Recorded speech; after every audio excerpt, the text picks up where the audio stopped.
আসসালামু আলাইকুম। ছাদে আসছি কাকদেরকে রুটি দেওয়ার জন্য। কেটে দেওয়া দিলাম যাতে কাকগুলো মজা করে খেতে পারে। এই যে একটা কাক চলে আসছে, আমি দেখাই। ওই যে কাক চলে আসছে অলরেডি। ওই যে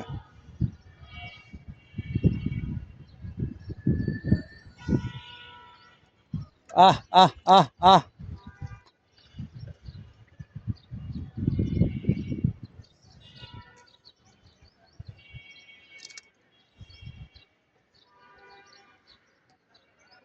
তো আমি এভাবে খাবার দিয়ে দিই যাতে কাকগুলি আসে আর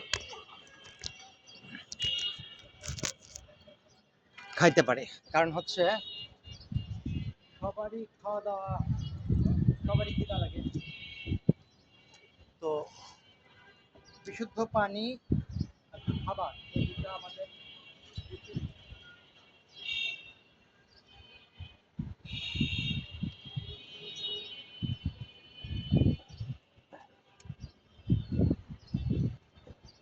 বিশুদ্ধ খাবার আর পানি এই দুটো উচিত আমাদের যার যার জায়গা থেকে কুকুর বিড়াল পশু পাখি এদেরকে একটু দেওয়া।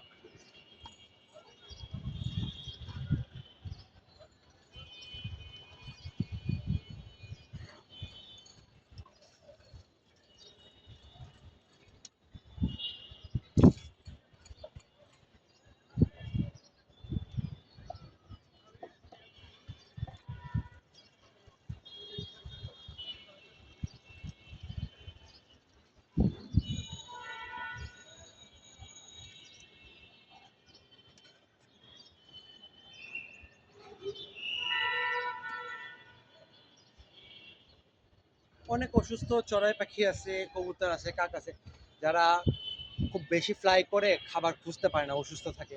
এই জন্যই আমি যতটুকু পারি প্রতিদিনই আমাদের বাসার ছাদে একটু খাবার টাবার ছিটাই টিটাই দিই, যেন এরা একটু ভালো থাকে। এই জন্য আর কিছুই না। তো সবাই আমার জন্য দোয়া করো, সবাই ভালো থেকো, সুস্থ থেকো। আল্লাহ হাফেজ, বাই বাই।